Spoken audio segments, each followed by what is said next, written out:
100%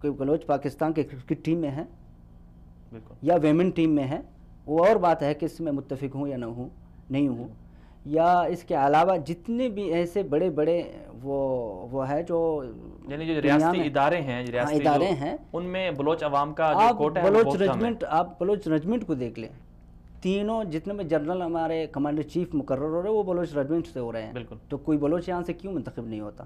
اس کی وجہ یہی ہوگی کہ ان کو تعلیم کے حوالے سے پیچھے ہیں. آپ اس کو لاؤ نا آگے، آپ ریاست آپ کے ہاتھ میں ہے، ریاست ایسے ہی کام کرتے ہیں نا، جو کمزور ہو تو اس کو آگے لاتے ہیں، سامنے کرتے ہیں، تاکہ اس کی جتنے بھی مطالبات ہیں یا وہ احساس کمتری کا شکار ہو گیا ہے تب اس کو دور کرو.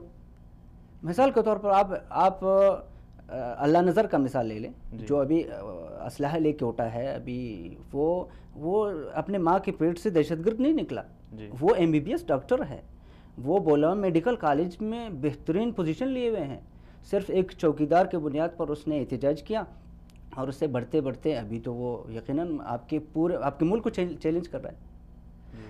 تو اب میرا ماننا ہے اس میں بالکل ٹھیک ہے، آپ کا پوائنٹ صحیح ہے، لیکن اس میں قصوروار کون ہے؟ قصوروار ریاست تو نہیں ہے نا، قصوروار آپ کے وہی جو سردار ہیں، جاگیردار جو بلوچ ہیں، ان کو سب کچھ ملتا ہے، وہ کھا جاتے ہیں، تو آپ کی عوام ان سرداروں کو کیوں نہیں پکڑتی؟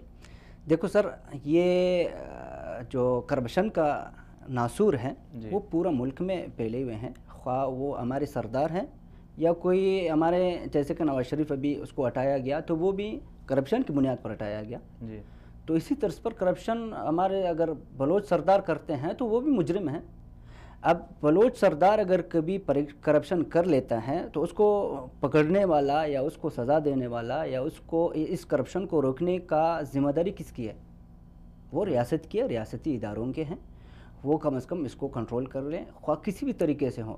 دیکھو یاد رکھنا ایک بات میں آپ سے کہنا چاہتا ہوں، وہ یہ اگر آپ کوئی بلڈنگ بھی بنانا چاہتے ہو تو اس کے لیے پہلے آپ پلاننگ کرتے ہیں، اس کا نقشہ بنا دیتے ہیں، پھر اس کے بعد وہی مزدور اس کے لیے منگوا لیتے ہیں، تو بلوا لیتے ہیں، پھر اس آگے جا کے وہ بلڈنگ اسی بنیاد پر بنتا ہے.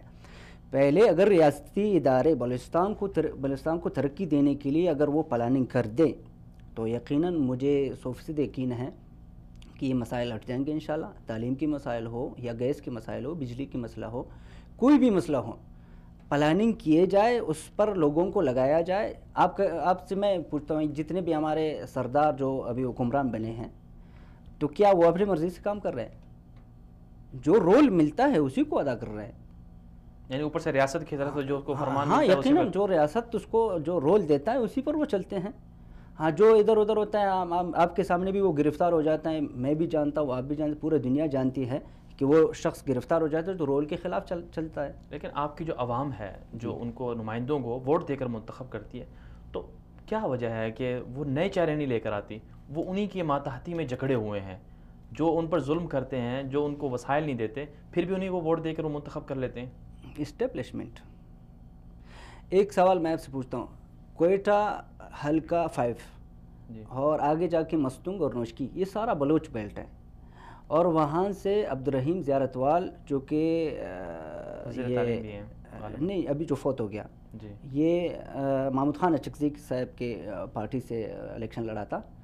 تو بلوچ بیلٹ سے ایک پٹھان کا کیسے منتخب ہونا؟ یہ میرا بلوچ پٹھان کے قومی تعصب میں نہیں رکھتا، لیکن صرف میرا کہنا یہ ہے کہ بلوچ بیلٹ سے ایک پٹھان کا کامیاب ہونے کا کیا مطلب ہے؟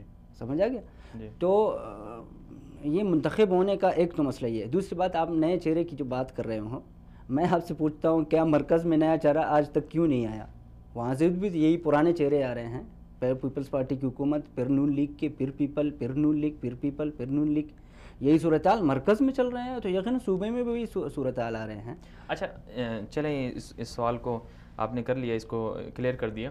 دوسرا آپ مجھے یہ بتائیں کہ آخر میں ہمارے پاس وقت کی کمی ہے، کہ آپ کیا سمجھتے ہیں کہ بلوچستان کے اندر بغاوت جو باغی ہیں انہیں تو ریاست کی طرف سے اور اداروں کی طرف سے یہی کہا جاتا ہے کہ وہ چند ایک ہیں. آپ کیا سمجھتے ہیں کہ کس تناسب میں کیا لوگ ناراض ہیں، یا کتنے % لوگ ایسے ہیں جو ریاست سے ناراض ہیں یا اداروں سے ناراض ہیں؟ سب سے پہلے آپ یہ لفظ ناراض کو تھوڑا سا میں کلیئر کر دوں. پچھلے آپ کے پروگرام میں عبداللہ گل صاحب نے بتایا تھا کہ بھئی ان کو باغی کہا جائے اور یہ ناراض کا لفظ ان کے لیے استعمال نہ کیا جائے. اب دیکھو میں آپ سے عرض کروں، اگر آپ کا کوئی بھائی آپ لوگوں کے گھر چھوڑ کر چلا جائے، تو آپ اس کو منا کے لاتے ہو یا اس کو کہتے ہو کہ بھئی آپ باغی ہے بس نکل جاؤ؟ آپ کسی کو باغی کہو گے وہ آپ کی طرف کیسے آئیں گے؟ جی آپ ناراض کا لفظ ہی استعمال کر لیں اور پھر ان کو بلانے کے لیے کوئی طریقہ اختیار کرو. جیسے کہ حامد میر نے اپنے پروگرام میں واضح کہا تھا کہ چابی کس کے پاس ہے ان کے پاس جایا جائے. اور اسی طرح بلوچستان کے جو بلوچ سرداروں کا جو سردار ہے جو سب سے بڑا ہے خان آف کلات سلیمان داؤد اب بھی لندن میں موجود ہے. آپ جایا جائے، حکومت اس کو جائے منائے. جب وہ آ جائیں گے اور دوسری بات ہے کہ یہاں پہ جو مزاحمت کار ہیں ان سے بات کیا جائے، اس کے بعد معاملہ حل ہو جائے گا. ہمارے زبان میں ایک مقولہ ہے، کہتے ہیں دشمن کے اگر مرغی بھی آپ کے پاس آتا ہو تو اس کو بھی مارو، اس کو کمزور نہیں سمجھو. تحریک جتنی بھی کمزور یا ٹھیٹ ہے اس سے میرے کوئی لینا دینا نہیں. میرا کہنا یہ ہے کہ ریاست اس میں باقاعدہ کردار ادا کرے.